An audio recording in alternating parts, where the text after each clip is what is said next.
Hello and welcome to House News. We have recent updates coming from the general elections 2024 as well as the information around the House of Representatives of Indonesia. And now let's start the program with the headlines.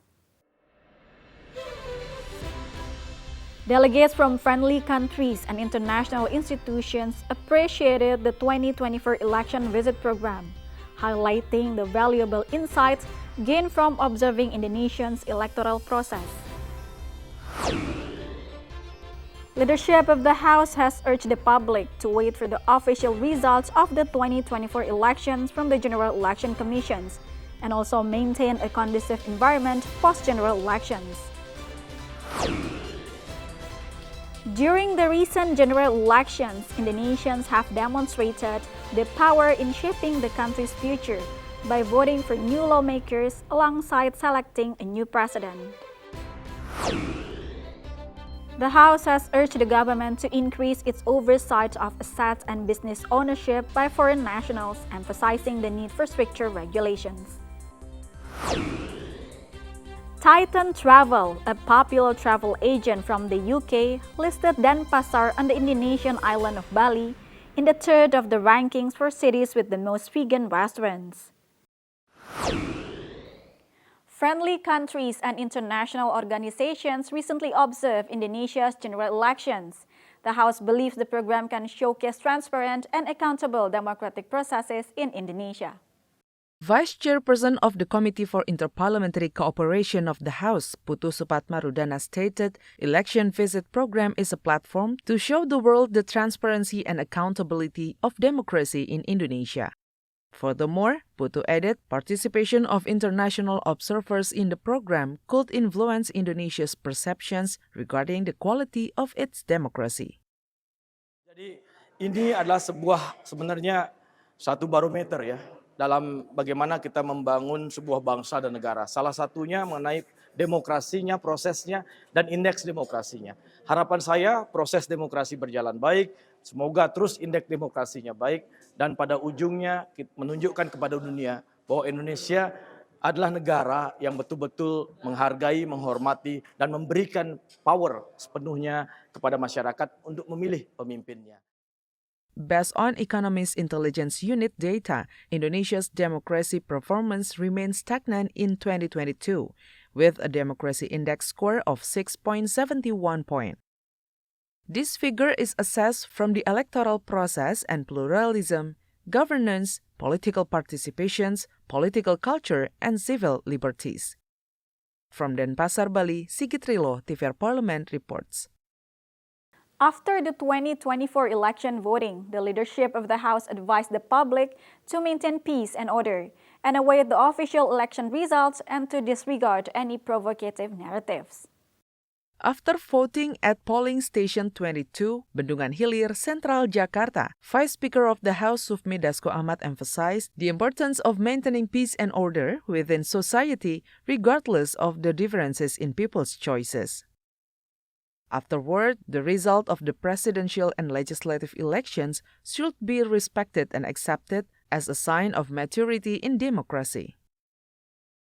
Seluruh rakyat Indonesia saya himbau untuk pasca pencoblosan untuk menjaga ketertiban dan keamanan di tempatnya masing-masing agar suasana pemilu setelahnya ini menjadi tetap damai dan kondusif dan aktivitas bisa berlangsung seperti sedia kala.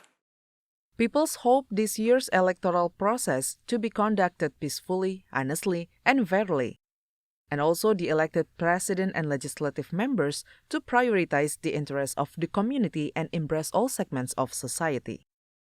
Mudah-mudahan nanti yang terpilih lebih baik lagi, tidak mementingkan golongan sendiri, lebih merakyat dan juga tidak pilih-pilih dalam hal pelayanan kepada masyarakat.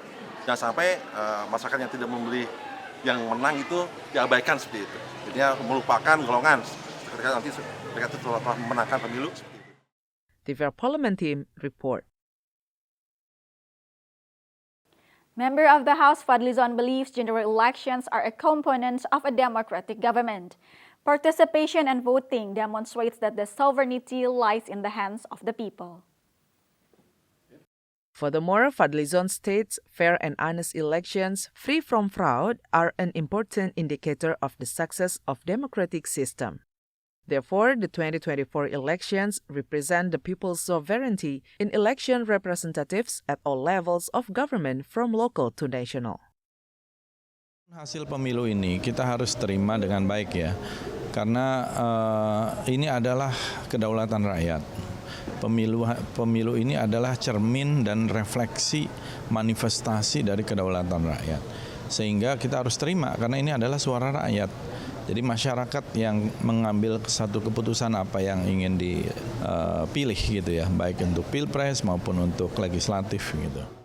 Indonesians still consider a high value on honest and fair elections. This appreciation has become more pronounced recently as discussion on social media highlight concerns about elections that are seen as lacking neutrality or fairness. Prosesnya berjalan dengan lancar, antrian juga normal, lancar, dan saya sangat berharap untuk proses pemilihan ini itu akan berjalan dengan lancar, mulus, tanpa ada kecurangan, jujur dan adil.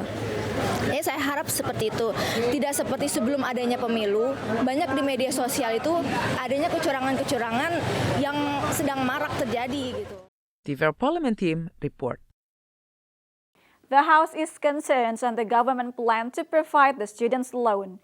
Watch the detail only on House News.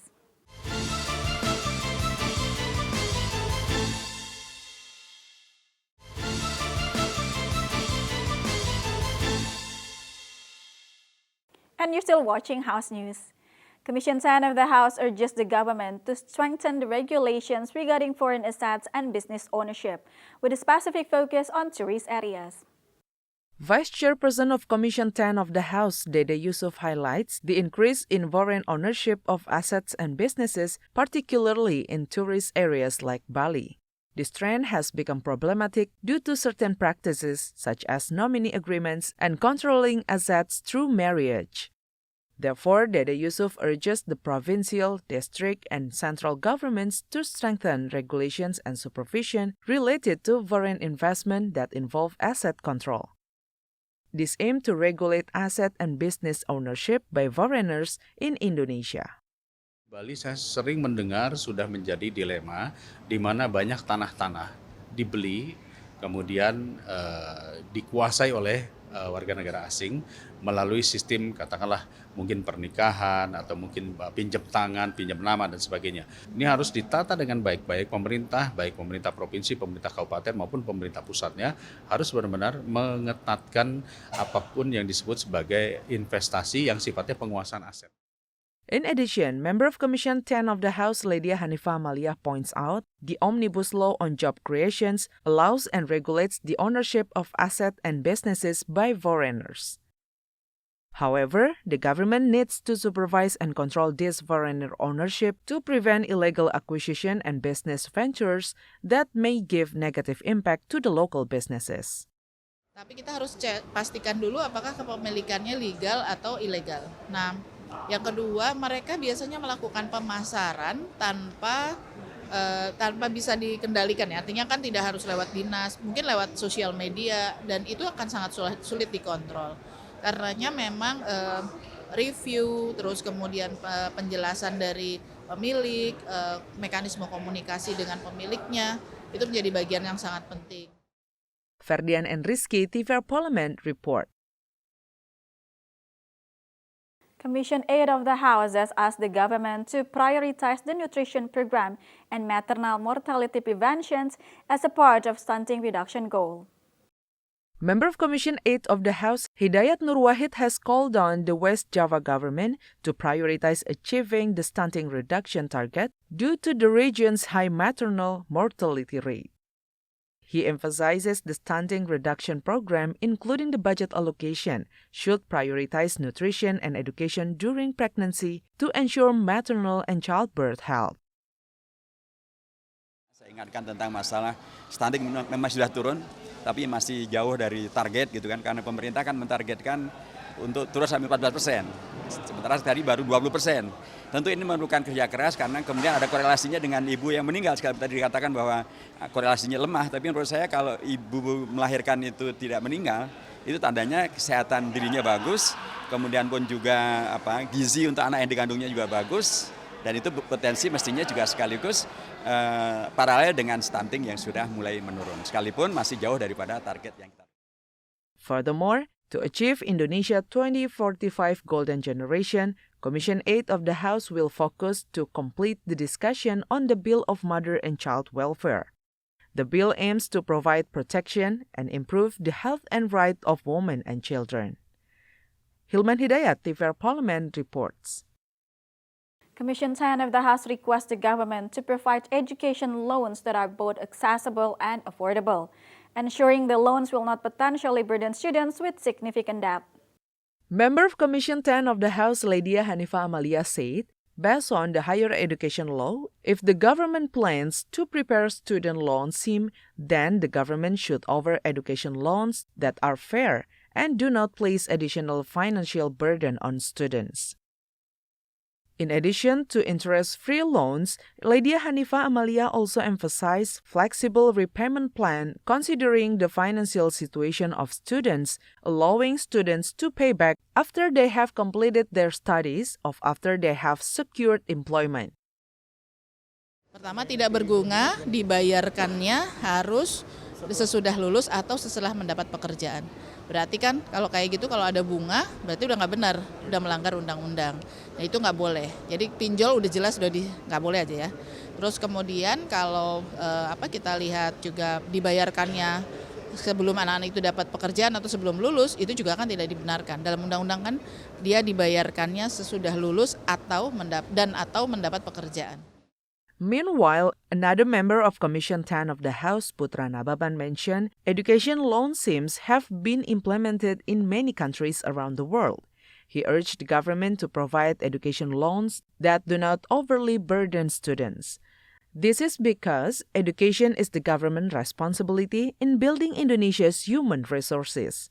Teman-teman saya yang warga negara asing ketika mereka setelah wisuda, yang mereka pikirkan adalah bagaimana nanti gaji saya harus saya sisihkan untuk membayar pinjaman ketika saya kuliah. Menurut saya sangat tepat untuk diberikan kepada mahasiswa Indonesia saat ini. Tapi kalau pinjol, janganlah. Ya itu kan kita lihat bagaimana bunganya begitu tinggi gitu kan ya, bagaimana itu akan mencekik mahasiswa dan keluarganya. Oki and Kiki, TVR Parliament report. Make sure you don't miss our next segment on entertainment news right after the break.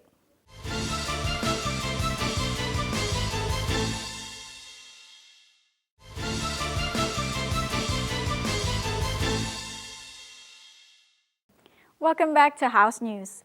Denpasar has become one of the best vegan food hubs in the world. With abundant fresh and tropical island fruits, restaurants on the city are taking plant-based food to the next level. Denpasar, the capital of Bali, a popular tourist destination due to its beautiful beaches and affordable prices, has the third highest option for vegetarians and vegans. Quoted from Tempo, Titan Travel, a popular travel agent from the UK, created an index for food lovers to choose the best cities for next travel destinations. Denpasar, the capital of Bali, which is also one of the best tourist destinations in the world, is included in this list. Denpasar has a total of around 18 vegetarian and vegan restaurants per square kilometer. In first place is Paris, France, with more than 50 plant-based restaurants. And in second place is Barcelona, Spain, with 45 vegan restaurants per square kilometer. The list began by collating the world's top 30 most visited cities. The number vegetarian vegan option and fine dining restaurant was taken using the TripAdvisor website.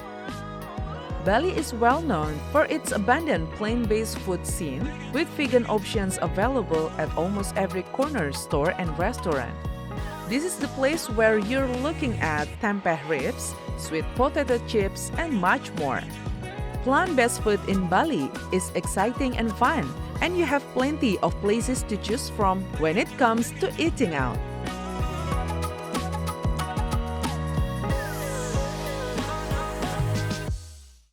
Meal prepping has become increasingly a trending in recent years, and it's not hard to understand why. It can save you time, money, and help you achieve your health goals. Meal prep is the practice of preparing key elements of a dish, like grains, roasted veggies, or cooked protein, or even the entire recipe before you eat it. This smart meal planning method gives you a head start on the week, often leading to faster, healthier, and stress-free eating. Instead of wasting time trying to figure out what to cook, meal prepping assures that you always have a little meal waiting patiently for you on your lunch break or when you arrive home. Eating healthy tends to get a bad reputation for being overly expensive, but meal prepping saves money because you can buy ingredients in bulk, freeze extra food for later, and most importantly, spend less money eating out. When you prepare your own food, you're able to control your portions and you know exactly what ingredients you're putting in your body. Because of this, meal prepping has become the new habit for reaching your weight goals. With the proper meal prep, you can enjoy healthy portion sizes that make you feel full without the need to storing too much food. You can eat a full meal or easily store leftovers for the next day.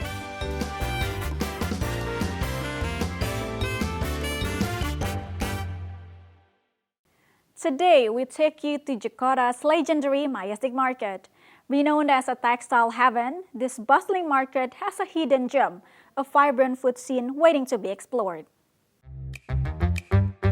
Pasar Majestic is located on Jalan Tebah, Kebayoran Baru, South Jakarta. Built in the 1980s, it was renovated in 2010, changing the image of a muddy, hot traditional market into a modern, air-conditioned market. The main building is located in the middle of the area of a 10-story building and is also surrounded by many shop houses. Pasar Majestic is a haven for textiles and has become a favorite among Indonesia's famous fashion designers. Now we'll take you to explore some culinary spots in Pasar Majestic. From traditional Indonesian dishes to modern fusion cuisine. Pasar Majestic culinary trip promises a delightful experience for food enthusiasts. Best cheap kebab in Jakarta. In fact, the queue is never empty. Many people visit AB Majestic Kebabs to taste nicely cooked kebabs and lamb. Enjoyable service is something that guests highlight in their reviews. The peaceful atmosphere will be a good addition to delicious dishes and great location of this place. Despite its small size, the interior decor of Teras Bude restaurant brings a truly Japanese atmosphere.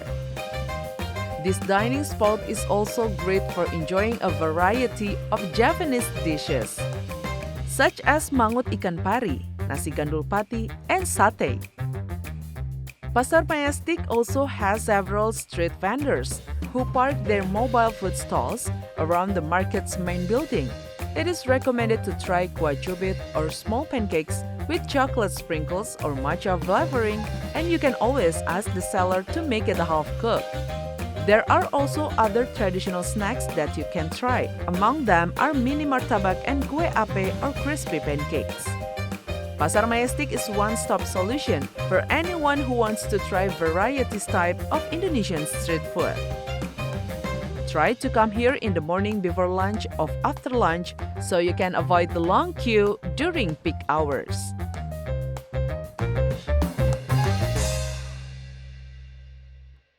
And that's House News for today. Thank you for watching and I'll see you next time.